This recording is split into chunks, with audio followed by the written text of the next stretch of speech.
Muy buenos días, amigos y amigas internautas, qué bueno que nos acompañan ya en viernes, un verdadero placer que nos permita llegar hasta donde usted se encuentra, gracias a la magia del internet y sus diferentes dispositivos, por supuesto para discutir y analizar los temas que definen el rumbo de nuestro querido El Salvador. Y es que la resolución de la Cámara Primero de lo Penal de San Salvador en el caso del magistrado Escalante sigue resonando en la mente de los salvadoreños, porque todos sabemos pues que tocar niñas sí es delito, pero la interpretación que los magistrados dieron fue en otro sentido. Al hacer pública esta resolución, los magistrados incluyeron un comunicado en el que rechazan todas las críticas y señalamientos, tanto del presidente de la República como las que se hicieron en redes sociales, pero además también dejan una gran sombra de dudas sobre el tipo de requerimiento o de acusación que en su momento presentó la Fiscalía General de la República y que habría contribuido a tener este resultado. Para discutir este y otros temas hemos invitado este día al doctor Ulises de Dios Guzmán, ex magistrado de la Corte Suprema de Justicia de la Sala de lo Penal. Doctor, qué verdadero placer que nos haya aceptado la invitación. Muchas gracias, Luis, es un gran gusto, gracias por la invitación y gracias a todos los internautas. Muchísimas gracias. Quiero recordarles que este primer segmento de la entrevista es una fina cortesía de Megablog. Los mejores bloques de concreto los encuentra aquí en Megablog. Visítelos en el kilómetro 34,5, carretera del Sitio del Niño a Quesaltepeque, San Juan Opico, La Libertad, donde será un placer atenderle. Recuerde, su sitio web es www.megablog.com.sb. Asimismo, me permito compartir con ustedes algunos de los principales titulares que desde ya puede encontrar en cronio.sb. Estos son: 3 mujeres son capturadas por la policía en el caso denominado La Gran Estafa. Además, en video, una mujer con 153 grados de alcohol en la sangre se accidenta esta madrugada en la Alameda Juan Pablo II. Y además, en diciembre parte el primer grupo de salvadoreños con visa temporal de trabajo hacia los Estados Unidos. Todo esto y más desde ya en nuestro sitio web cronio.sb. Doctor, le reitero la bienvenida, qué bueno que ha podido acompañarnos. Y bueno, creo que es más que importante poder contar con su análisis a partir de su experiencia judicial, ¿no?, y su preparación, porque todos hemos reaccionado un poco indignados al conocer, digamos, esta resolución y las implicaciones que tiene esta sentencia que dio la Cámara Primero de lo Penal, porque pareciera que se deja desprotegida a la niñez en ese sentido. También, y esto hay que decirlo con todas las letras, ¿no?, envía un mensaje como de impunidad, ¿verdad? Si se interpreta, tal vez muy superficialmente, porque sí es necesario leer lo que dice la sentencia, pero el mensaje ya se transmitió en ese sentido. Usted ha tenido oportunidad de leer un poco más lo que argumentaron los magistrados. ¿Cómo entiende usted que se ha desarrollado este caso? Y en realidad, ¿dónde estuvo la falla? ¿Por qué no se ha podido procesar este caso y dejarle a los salvadoreños una noción o una percepción de justicia pronta y cumplida? Bueno, gracias por la oportunidad. Creo que en realidad en buena parte es que el hecho tal como se conoció a través de los medios de comunicación ha suscitado una reacción con de la palabra indignación. Y la verdad es que, con todo respeto, pero la indignación ofusca la razón, entonces impide la frialdad necesaria para analizar qué es lo que ha ocurrido. En un proceso penal, en un proceso judicial, no se puede, o no se debe, mejor dicho, que el acusador o el defensor estén indignados o contentos o alegres, ¿no? Aquí hay una frialdad, hay que investigar los hechos. Ahora, de lo que ha ocurrido, buena parte se conoce a través de los medios de comunicación y un pedazo de una resolución que emitió la Sala de lo Penal. La Cámara de lo Penal. Creo que esa resolución es lo más objetivo que hasta este momento tenemos. No quiere decir que sea del todo objetiva, es lo más objetivo. Ahora, si nosotros partimos de lo que dice la resolución de la Cámara, la resolución parte de una descripción de un hecho. ¿Verdad o mentira? Eso tendría que probarse en el proceso, pero si ella asume como descripción del hecho sobre el cual va a caer el juzgamiento, yo quisiera el tocamiento. También, correcto. Eso es creo que es bien importante destacar, que la sentencia no dice en ningún momento que no hubo un hecho. Ni que hubo. Ninguna de las dos cosas. Dice, este es el hecho sobre el cual va a juzgar. No está diciendo es hecho probado o no se ha probado. No, este es el hecho. porque ellos tienen que determinar competencia. Para determinar competencia se necesita una descripción preliminar del hecho sobre el cual va a caer el juzgamiento. Y ahí comienza el punto. Lo que, independientemente de sea verdad o mentira, pero qué es lo que ellos consideran que es la descripción preliminar del hecho. Y en la descripción preliminar del hecho se asume que una persona mayor se aproxima a una menor, aproximadamente creo que de 10 años, que la toma de los hombros y que con su mano le toca la parte íntima a la niña por encima de la ropa. Hasta se menciona una explotación. Significa, ¿quién dijo eso? Realmente no lo sé, pero ese es el hecho que asume la Cámara sobre la cual va a ser el juzgamiento. O sea, no se trata de cualquier tocamiento, porque decir el tocar es delito, mire, quiere decir que saludar a alguien así sería delito, ¿va? Es decir, es una totalización, una absolutización, ¿no? Así como lo descubrió la Cámara. Ahora, la Cámara comienza a razonar y dice, bueno, lo que hay aquí es un tocamiento. Y esos tocamientos con la palabra tocamientos impúdicos, así con esa frase, está en el 392, número 4 del Código Procesal Penal, que está tipificado como falta. Y comienza a razonar, y en ese razonamiento es donde está, en mi opinión, el equívoco de la Cámara, para llegar a concluir que era falta y que no era delito. Porque el Código Penal, cuando califica los delitos de la actividad sexual, considera que el bien jurídico tutelado es la libertad sexual, y esto es importantísimo. Y ellos mismos dicen, bueno, la descripción de los delitos está en la ley y no es a nosotros los que debemos de juzgar cuál es la descripción delictiva. Yo leí la versión pública y entiendo que los magistrados argumentan que por el hecho de tratarse de un asunto instantáneo y por ser sobre la ropa, no atenta contra precisamente lo que usted menciona, el bien jurídico tutelado, la libertad sexual. Pero ahí viene el punto, es decir, pero lo que ocurre es que antes razonaron ellos diciendo de que podría no ser un hecho que atente contra la libertad sexual, sino contra la indemnidad sexual, y ahí es lo que quiero aclarar. La indemnidad sexual tiene que ver con el no daño o excepción de daño de una persona con relación a su a su sexualidad, mejor dicho. Pero el daño a la sexualidad puede ser física, puede ser moral, puede ser psíquica. Pero la forma en que lo interpreta la Cámara, con el razonamiento que da, se está refiriendo a que presuntamente tendría que ser bien jurídico tutelado e indemnidad sexual en la interpretación física con orientación hacia una violación. Ahora, por eso es cuando él dice... en la misma resolución se habla de que el perito que examinó a la niña de medicina legal estableció o dijo en su reporte ataque sexual. Bueno, con todo respeto, pero esa expresión ataque sexual del perito realmente no dice nada. Tienen que describir hechos, porque el concepto propiamente es equívoco, es confuso.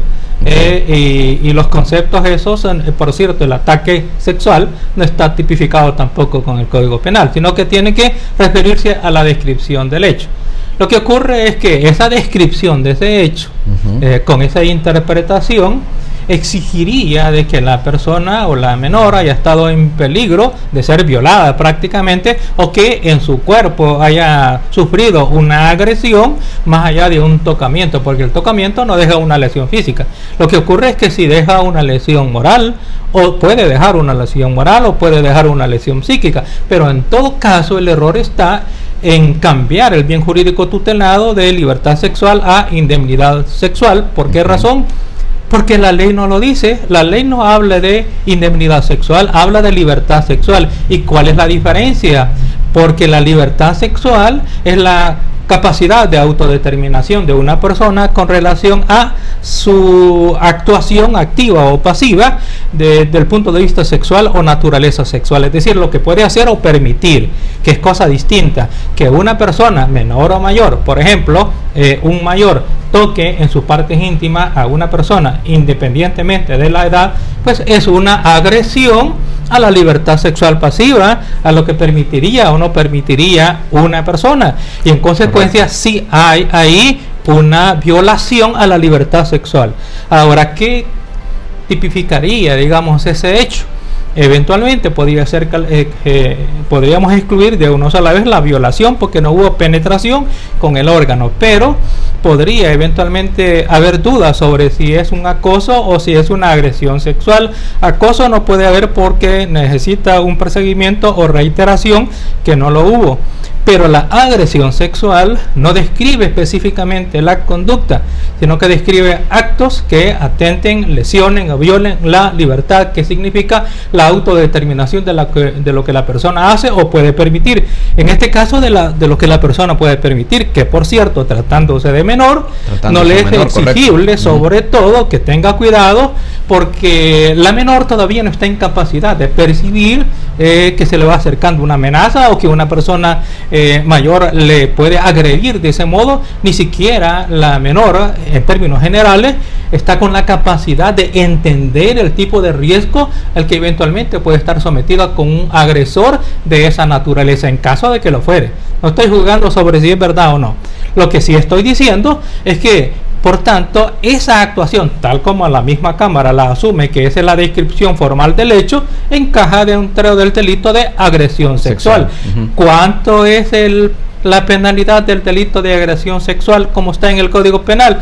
12 años en agresión simple, y si es en menor puede subir hasta 20 años. Significa que el hecho no es cierto que no estaba tipificado, está en el Código Penal. Por tanto, ir a cambiar la tipificación e introducir tocamientos impúdicos es realmente una reforma innecesaria y corre un grave riesgo de permitir que hechos de menor entidad o de menor lesividad, como son por ejemplo un tocamiento en un aglomerado multitudinario, puede convertirse también en un delito de tocamiento impúdico de la jerarquía de delito, que sería una cosa realmente que ya no se podría ir a ninguna aglomeración porque cualquiera va a cometer un delito. El delito.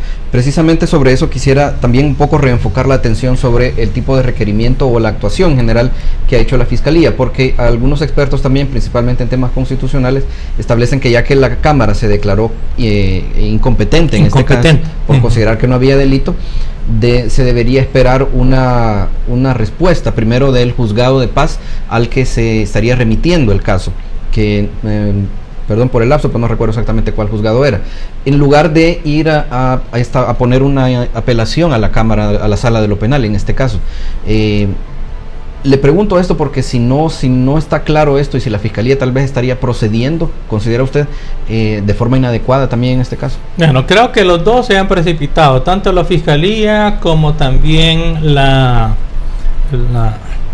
Asamblea Legislativa, la Asamblea, por la reforma que hizo por la reforma que ha hecho, porque hasta este momento realmente lo que hace la Cámara es declinar su competencia, se lo manda a un juzgado de paz. Yo hasta ahora todavía no he visto cuál es la resolución del juzgado de paz sobre si asume o no asume esa competencia. Ahora, sí está bien por parte de la Fiscalía que apele de esta resolución a la Cámara. Ahí tendría que ser tendría que ser en el fondo a la sala, para que conozcan apelación, porque como está conociendo la Cámara, pero eventualmente quien tendría que determinar si asume o no asume la competencia era el juzgado de paz, porque se lo mandaron a él y el juzgado de paz debió de haber determinado si asumía o no hacía competencia. En todo caso, de lo que pudo haber resuelto también el juzgado de paz, también se pudo haber interpuesto recurso. No sabemos si el juzgado de paz iba a su vez a declinar esa competencia, en cuyo caso se formaba el conflicto de que en la Cámara no asume competencia, el juzgado de paz tampoco, y entonces tendría que ser el superior, que tendría que ser la Sala de lo Constitucional, la que tendría que determinar quién es competente. Entonces, lo que quiero señalar aquí es que faltaba una determinación por parte de quien jerárquicamente y supuestamente con mayor conocimiento y experiencia pudo haber definido si eso era posiblemente una falta o si posiblemente un delito, y cuál de los dos tribunales debió haber conocido. Creo que debió de haberse permitido el desarrollo jurisdiccional antes de interferir por parte de la Asamblea Legislativa con esa reforma. Ahora, esa reforma a su vez no puede ser aplicable en este caso, a menos que le sea favorable al procesado, de modo tal que con esa reforma perjuicio al procesado no lo puede ver, eventualmente solo podría haber un beneficio. Porque estaría aplicando de forma retroactiva y no se permite. No se permite, sí. Yo, me llama la atención lo que usted dice, que como que la Fiscalía se estaría precipitando un poco, porque no entiendo si es que hay una especie de intencionalidad política, discriminación dentro de la institución, porque como usted dice, en este caso pareciera estarse precipitando, pero en otros casos, como por ejemplo los que hemos conocido, los que han sido públicos también, ¿no?, de las reuniones, de los videos donde se ve a políticos, prominentes políticos del país reunidos con miembros de pandillas, ahí pareciera que no se mete tanto el acelerador, sino por el contrario, un poco el freno, en el sentido de que no vemos, digamos, acusaciones, ya requerimientos presentados directamente, cuando ya el mismo fiscal lo dijo públicamente, ¿no? En efecto aparece, por ejemplo, lo que dijo públicamente fue que aparece el doctor Norman Quijano, expresidente de la Asamblea, reunido con pandillas, y hay otros como él. ¿Qué se está esperando, digamos, en este caso? ¿Cómo entiende usted estas dos actitudes diferentes en casos de la Fiscalía? Bueno, creo que en este caso la Fiscalía actúa impropiamente también, porque estamos hablando de unos videos que supuestamente han sido mencionados en un proceso penal diferente, y en ese proceso penal diferente él sale dando opinión. Creo que es impropio por parte del fiscal. Además, la expresión que dice es que Norman Quijano, diputado, se reunió con pandilla. Sí. Esto realmente deja en la gente la percepción de que hubo una especie de negociación. Eso es lo que queda, independientemente de que eso es o no lo que ha intentado decir. El punto ahí es el efecto electoral, la difamación que pueda ocasionar, el descrédito que le pueda ocasionar al señor diputado. Ahora, Norman Quijano, señor diputado, ha reaccionado y ha asegurado de que no se ha reunido, y en su caso ha aparecido de que hubo una reunión con pastores, y dentro de esa reunión estaba supuestamente una persona que era supuestamente pandillero. Pero eso habría que aclararlo, sobre si a eso es a lo que se refiere el fiscal, porque en una reunión donde hay supuestamente pastores y que supuestamente alguno es pandillero, la naturaleza de la reunión, el objeto de lo que trataron, si negociaron o no negociaron, si hubo identidad de alguien como pandillero o como líder pandillero, son cosas que pueden determinar la naturaleza misma de la reunión, y si ciertamente hubo o no hubo, en sentido estricto, reunión con pandilleros. Pero reunirse con una comunidad o con unos líderes, sí, y estos aparece que de repente uno dice que es pandillero, eso no es una reunión con pandilla ni con líder pandillero. Entonces son cosas que deben de aclararse, pero también por eso es que el señor diputado le pide al fiscal general que dé a conocer el contenido. Ahora, el señor fiscal general también comete imprudencias, porque no tiene por qué citar a los señores diputados, porque la Fiscalía General no tiene facultades para citar o entrevistas a las personas probablemente contra quienes va a dirigir un proceso penal, sino que solamente a testigos y a víctimas, no a un probable procesado. Y si es así, debe de aclarar en la citación en qué calidad lo cita, si lo cita como procesado, porque un probable imputado tiene derecho a llevar su defensor y no está obligado a comparecer a la Fiscalía. El que es probable imputado, sí el testigo y sí la víctima. También es una cosa rara que se tarden 8 horas para decir, como dijo el señor diputado a la salida, que lo que dijo es que él no había participado.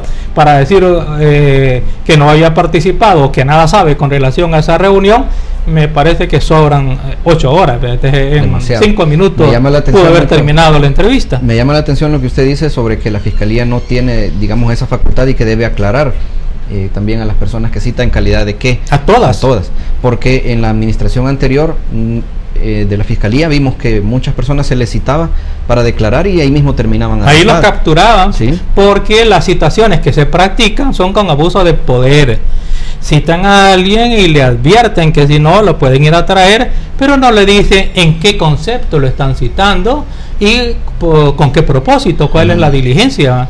En consecuencia, creo que lo que hacen ahí es abusar. Es más, está un caso de los más emblemáticos, el caso del empresario Enrique Rice, que lo citan, le dan a entender que se trata de manifestarle, notificarle de una primera resolución de una denuncia que él había presentado, y estando ahí resulta que le cambian la versión y que han decretado una detención administrativa supuestamente que nadie sabía, y ahí lo capturan. A él no tenían derecho para citarlo como probable procesado. Y ese tipo de acciones, digamos, no hacen que se caiga, digamos, todo el resto del proceso, porque al violar, eso está ahí una violación de derechos. Es una violación al derecho constitucional, pero como aquí es un gran revoltijo, que a través de los medios pretenden culpar a alguien, después resultó que ahora lo han sobreseído. Entonces, ¿cómo es eso de que sobreseen a alguien, pero que con engaño lo citan, lo hacen llegar, le dicen que hay una detención administrativa, supuestamente después le dan propaganda de ser un prófugo, y finalmente resulta que hay un sobreseimiento ya definitivo de ese caso, y entonces el ciudadano común tiene que someterse a 2 o 3 años de detención provisional hasta que se aclare el error de la fiscalía? Es una cosa absurda. Usted acláreme, por favor, porque definitivamente los que no somos abogados a veces no nos perdemos en este caso, pero cuando se persigue a alguien sin tener la base necesaria y se utilizan este tipo de técnicas, ¿no incurre la autoridad entonces en claro, hay acto arbitrario o puede haber también detención ilegal. Cualquiera de esos delitos pudo haberse cometido. Lo que ocurre es que tenemos aquí un entrampamiento, porque ¿quién es el que promueve la acción penal? La misma fiscalía. Por eso es que la fiscalía tiene el poder, al menos el fiscal general tiene el poder de convertir a sus propios funcionarios en delincuentes. El caso de que el anterior fiscal general hizo que los mismos fiscales cometieran fraude procesal en contra de personas inocentes, y después resulta que el fiscal actual protege al fiscal anterior, le solicita sobreseimiento, y a los fiscales que fueron obligados a declarar falsamente y los convirtieron en supuestos testigos criteriados, les inicia proceso penal. Es una cosa absurda, abuso de poder. Por eso yo sostengo que la fiscalía no debe de tener la investigación. La investigación no la debe de llevar el fiscal general o la fiscalía, porque la fiscalía tiene ya grabado en su ilegítimamente en su génesis el hecho de ser acusador, y que cualquiera que señale el proceso debe salir como sea culpable, porque ya le dijo que era imputado. Y eso hace que la investigación pierda objetividad. La investigación no debe estar comprometida con una condena final. La investigación debe estar comprometida con el descubrimiento y establecimiento de la verdad. Resulte como resulte, favorable o desfavorable, culpable o inocente, y ese material probatorio así objetivamente determinado es lo que debe de tomar la fiscalía para tomar la decisión sobre si acusa o solicita sobreseimiento o una absolución. Pero así como está este sistema, es un sistema incriminatorio, a su vez ayudado por los medios de comunicación que toman información desde el principio con la fiscalía y con la policía, que hacen por la versión de los hechos, que presentan a una persona como culpable probablemente siendo inocente. En ese caso, también me llama la atención lo que usted decía. ¿Está el actual fiscal entonces un poco protegiendo al anterior fiscal y dándole continuidad? Hay cierta protección, porque en lugar de solicitar sobreseimiento, debió de solicitar que se abriera proceso penal, que se siga, y él mismo investigar los hechos. No estoy diciendo que el anterior es culpable, pero debe de investigar los hechos y determinar si ciertamente el anterior obligó o no obligó a los fiscales. La versión de los fiscales es que los obligó el fiscal general anterior. Si un fiscal nuevo llega, toma las riendas de la institución, tiene que empaparse del trabajo que están haciendo, no conocer detalles que antes tal vez estaban reservados para los demás en casos muy particulares, y encuentra este nuevo fiscal que hay irregularidades de casos que se levantaron, que se construyeron prácticamente sobre irregularidades, aquí hemos tenido personas que nos han denunciado incluso torturas, torturas psicológicas, amenazas. si yo como fiscal llego y encuentro que este caso se ha levantado sobre este tipo de evidencia, sobre este tipo de prueba, si es que se le puede llamar así, ¿qué debe hacer? ¿Debe darle continuidad o debe buscar? No, debe de comparar el sistema, debe de determinar si son actos arbitrarios, si hay detenciones ilegales, si hay fraudes procesales, si hay falsedades, y debe de procesar a aquel que sea responsable, incluyendo a la cabeza de la fiscalía. Ahora, a esta gravedad tendría que llegarse por el sistema que tenemos. Para evitar eso es que debe de separarse la investigación de la acusación, para garantizar la pureza de la investigación. ¿Por qué el actual fiscal estaría protegiendo al anterior? Bueno, precisamente para no crear el precedente, es decir, de que aquí puede establecerse ya eventualmente una tradición de que el fiscal que sale de la fiscalía entra para Mariona, y entonces eso les preocupa a las cabezas de la fiscalía, y entonces prefieren mantener el ritmo de la impunidad en lugar de terminar con esa práctica viciada, que es lo que deben de hacer. Y a su vez, un fiscal general realmente debe de promover ya la separación de la investigación, de la acusación, y reformar o reestructurar la institución, porque la institución aparentemente fuerte pero es débil. ¿Por qué razón? Depende del fiscal general. Llega un fiscal general y todos se alinean a lo que dice el fiscal, porque el poder se lo da la Constitución al fiscal. Entonces hay que quitar eso. El poder debe estar a la institución, independientemente de que el fiscal llegue, y con la capacidad o la fortaleza de la institución de resistirse a que un fiscal general la manipule y que eventualmente convierta en delincuentes a sus propios ejecutivos. Ese poder no lo puede tener el fiscal general. De momento lo tiene. De momento lo tiene. Por eso necesita reestructurar la fiscalía, la institución. Sin duda eso evidencia por qué, digamos, se genera tanto debate y tanta complicación a la hora de elegir a este funcionario. Y sobre eso precisamente también quería consultarle, porque tenemos a un fiscal general que hemos visto con la camiseta de un partido, que hemos visto en la tarima de un partido, en la tarima de los eventos, ¿no? del anterior candidato presidencial del partido Arena. Pero los salvadoreños estamos de algún modo obligados a depositar nuestra confianza en él. ¿Se puede hacer eso? ¿Confiar en el fiscal? Es decir, nos obligan a hacerlo, pero en lo personal cada quien es libre de que confíe o no confíe. Yo, que conozco la actuación de la fiscalía, no puedo confiar. Cualquier cosa que diga la fiscalía yo sé que puede ser falso. Conozco casos específicos en donde, por ejemplo, llega una niña, la niña la toca a una persona, le intenta tocar el hombro, le quiere ofrecer un dinero para que se deje tocar, la niña sale corriendo, le va a contar a la abuela sale enloquecida, enardecida. ¿Por dónde fue? Le digo, allá por el portón de la casa de Mengano de tal, por el portón. Llegan donde la policía, ¿dónde fue? Por el portón de la casa de tal. Salen a capturar al señor de la casa. ¿Qué es eso?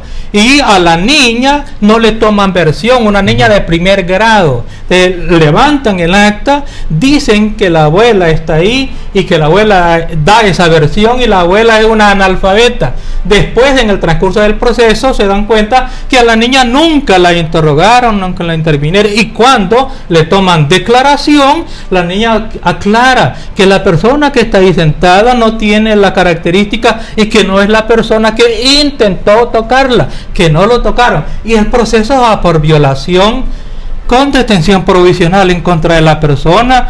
Y como no se deja a la niña que le hagan examen médico forense, le dice la policía, mira, niña hija de P, si no te dejaste vamos a poner una inyección, te vamos a dormir y te vamos a examinar, y tenés que decir lo que nosotros decimos porque nosotros no nos podemos equivocar. ¿Cómo yo podría confiar en una institución que actúe de ese modo? No puedo confiar. Y sin embargo los presentan los hechos con las características tales que la gente se indigna en contra de una persona que es absolutamente inocente, que ha sido víctima de esa maquinaria incriminadora. Entonces es algo oprobioso, vil, lo que están haciendo las cabezas de las instituciones, permitiendo que esas cosas pasen. Y esto pasa, o tal vez la pregunta debe ser, ¿esto puede pasar sin el conocimiento del fiscal? ¿Puede ser digamos, tal vez un técnico, una persona, digamos, de primer nivel que entra en contacto con las personas que han visto? Hay que decirlo, sí. Puede pasar sin el conocimiento del director general de la policía, sin el conocimiento del fiscal general y sin el conocimiento probablemente de algunos jefes superiores. Puede ser. Eso lo pueden manipular a los niveles inferiores. Sin embargo, los rumores son tantos y son tan claros que es difícil creer que no hay conocimiento, no hay supervisión, entonces no hay entendimiento de lo que pasa en sus propias instituciones.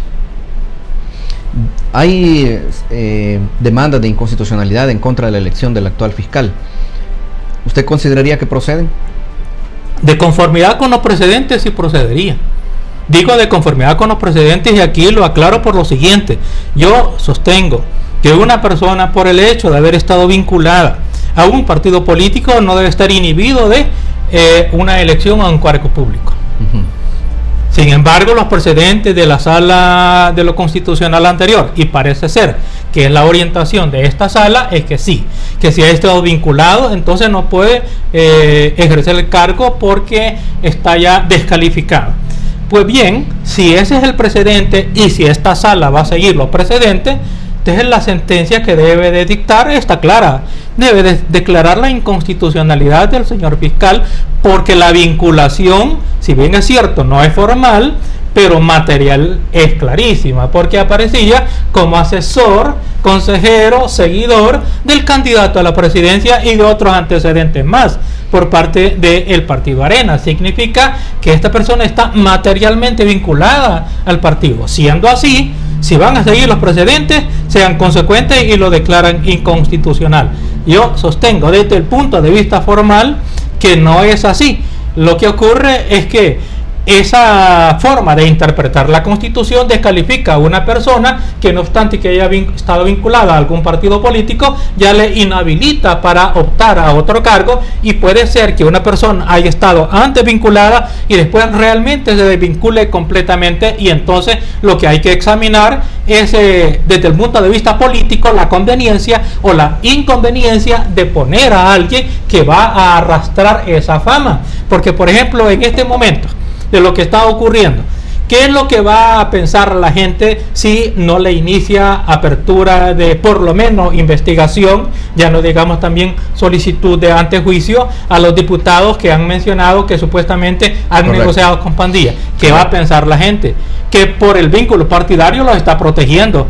Supongamos que tenga razones técnicas para justificarse, siempre estaría bajo la duda de que lo hizo por razones partidarias, pero entonces ya poner o no poner un fiscal con un vínculo partidario tan claro, tan evidente y sobre todo material, ya es una cuestión de inconveniencia para el ejercicio de las funciones. Quiero también pedirle, doctor, un poco su opinión sobre la actual sala de lo constitucional, porque todos estamos todavía muy a la expectativa, ¿no?, de las decisiones que vaya a tomar en casos muy importantes. ¿Considera usted primero tal vez que la actual sala puede ser o es objeto de presiones de parte de ya sea sectores políticos o algo muy importante, por ejemplo, de parte de algunos bufetes de abogados muy, digamos, con mucha trayectoria, que manejan casos muy importantes? Y se lo pregunto a la luz de que vimos recientemente que el ex magistrado González se incorporó a uno de estos bufetes, ¿no? Y ellos hicieron pues todo el anuncio, lo presentaron con mucho orgullo, pero como le digo, se mantiene este tipo de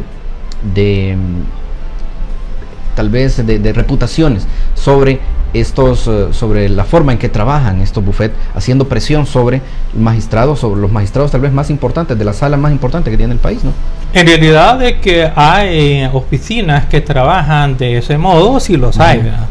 Son oficinas que litigan en base a la influencia y eventualmente podría ser en base a negociaciones espurias, tratando de retorcer la justicia de las decisiones que deben de ser desde el punto de vista eminentemente técnico. Que hay oficinas, que hay abogados que pretendan o que eventualmente hayan litigado de ese modo y que pretendan hacerlo actualmente, sí podría ser. Y es un caso tan importante en donde está en juego 49 millones de dólares, sí existen muchas razones como para que esa tentación de negociar la justicia vuelva a brotar, particularmente en estos casos en los cuales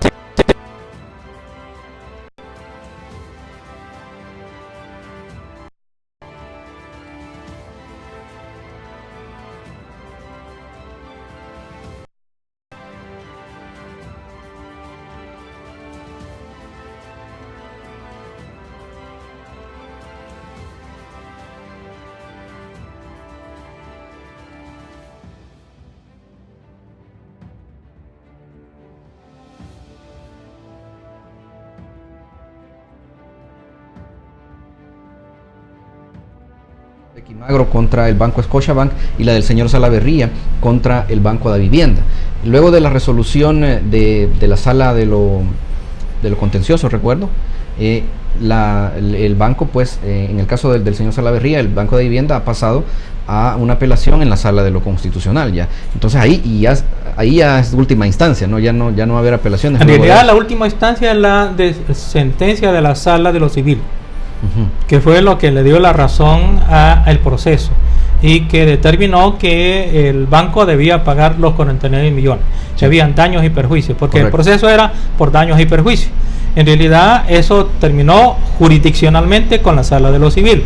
Lo que ocurre es que la sala de lo penal es una especie de paralelo que vigila el cumplimiento de la Constitución y que eventualmente se pueden presentar demandas por violación de derechos constitucionales en el curso del proceso. Pero la materia civil, propiamente, eso fue finalizado, y en realidad existen dos motivos de los que yo medio conozco que me parecen suficientemente claras como para que la primera instancia, o mejor dicho, la jurisdicción civil le haya dado la razón al ingeniero Salaverría, por cuanto que en un cierto momento, como esto se estaba tramitando con el procedimiento viejo, Código de Procedimientos Civiles, solicitaron lo que se llamaba posiciones, que era un interrogatorio que se le hacía al representante de la contraparte, y la sanción de no llegar a ese interrogatorio es tenerlo por confeso. Entonces, con las preguntas formuladas, como no llegó, pues las preguntas formuladas estaban orientadas a aceptar culpabilidad y por ley era declarado confeso. Entonces lo declarado confeso,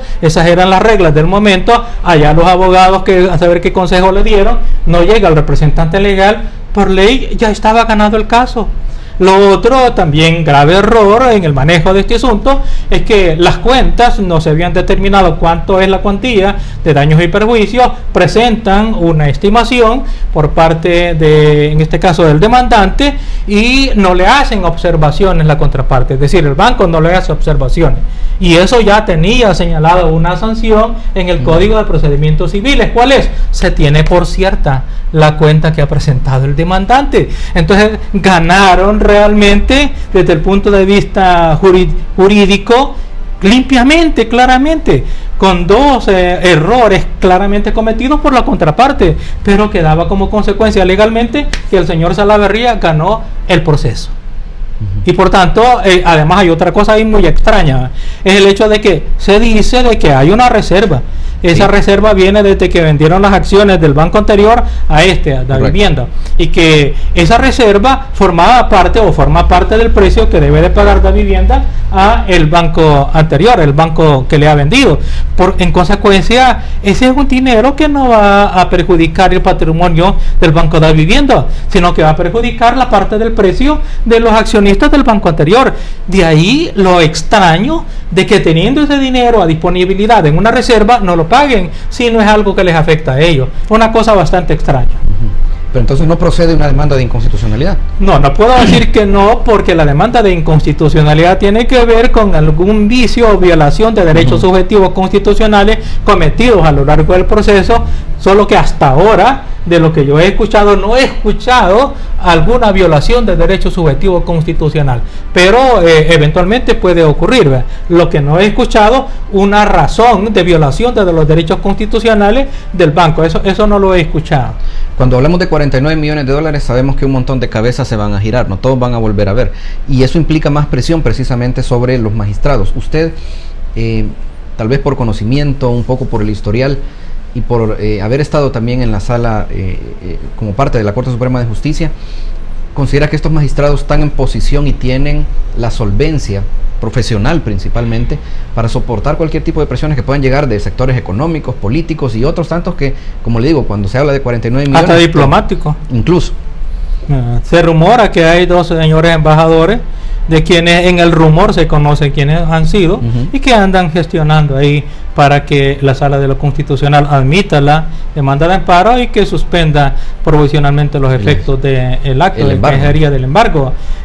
Me parecería una cosa realmente detestable por parte de los señores embajadores estar metiendo en el ejercicio de la jurisdicción. Bastante y de sobra se tiene con que algunos embajadores se meten en el ejercicio de la política de El Salvador, pero esos son rumores, naturalmente.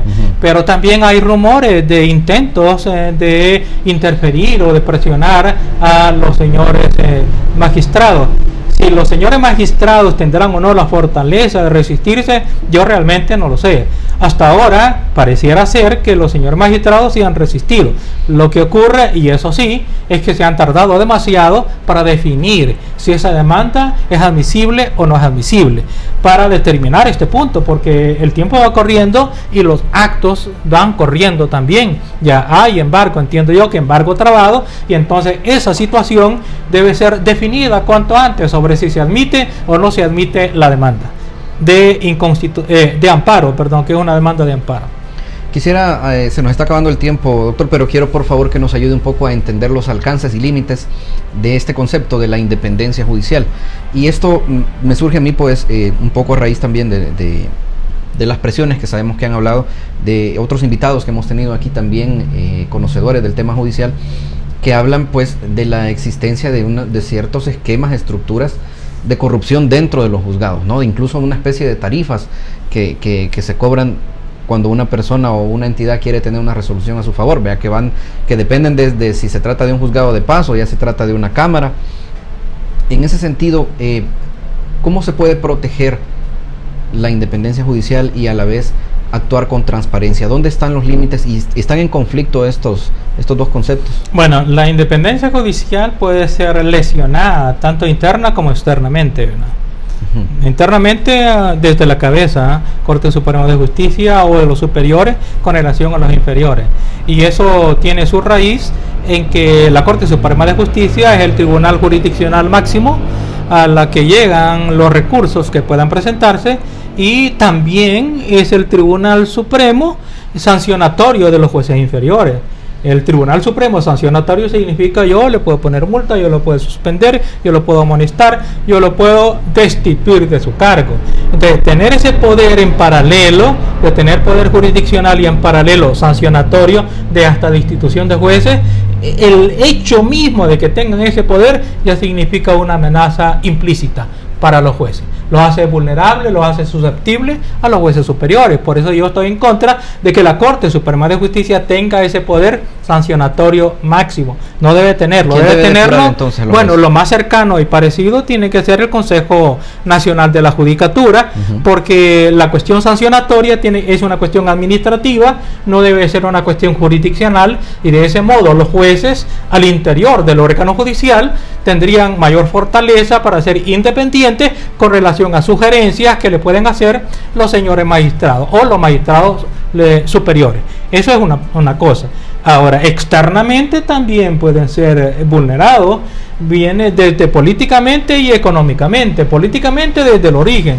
¿Cómo nacen los señores magistrados? Nacen de los apadrinamientos o los apoyos de los señores diputados, y a su vez los mismos diputados tienen a su vez quienes les apadrinan sus elecciones, sus candidaturas o sus intereses, o los partidos mismos, que son el apadrinamiento económico. Entonces el poder económico y el poder político, particularmente desde la Asamblea Legislativa, puede influir en las decisiones de los señores magistrados. Entonces es también una forma de presionar por el poder que tienen, por el precedente de haberlos ayudado o por las ofertas que les puedan hacer, ¿verdad? En eso ya también depende de la fortaleza, de la dignidad, de la formación, del academicismo que tenga cada uno de los señores magistrados, ¿verdad? Pero se oyen rumores de magistrados que llegan muy comprometidos con partidos políticos y hasta con diputados específicos.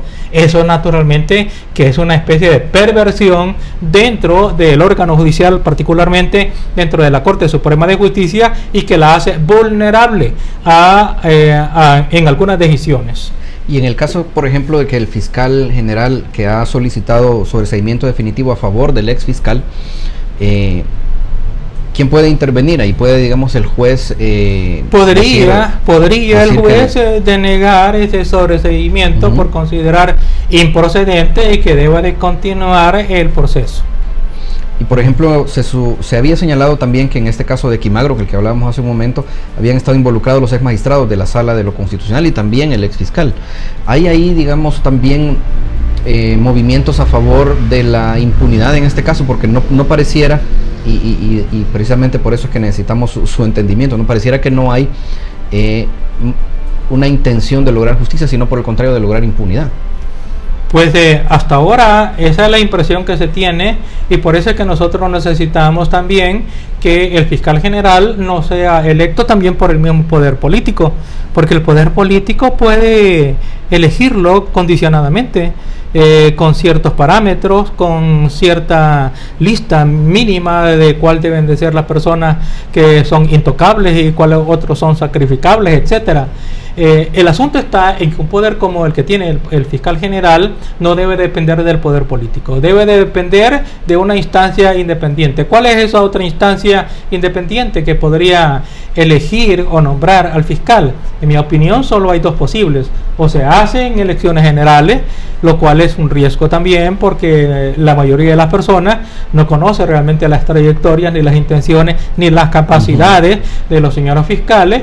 Pero también se puede hacer a través de elecciones generales entre abogados, porque los abogados sí conocemos más o menos quiénes somos, y si bien es cierto, podemos hacer que ante un funcionario público alguien le salude, que le diga señor magistrado, señor fiscal, en el fondo sabe qué tipo de abogado es, y ya en las urnas va a tener que votar, por lo menos creo que mayoritariamente, por abogados que ejerzan la judicatura y que ejerzan la fiscalía del modo más conveniente, no para los intereses particulares de un sujeto, sino que de la sociedad en términos generales. Creo que la forma más apropiada para darle vulnerabilidad al señor fiscal general de la República sería que sea electo a través de las elecciones de los abogados, al igual que los magistrados de la Corte Suprema de Justicia, para que no pase por el filtro de los diputados, porque ahí el poder político es difícil que se resista, puede ser que sí, ¿verdad?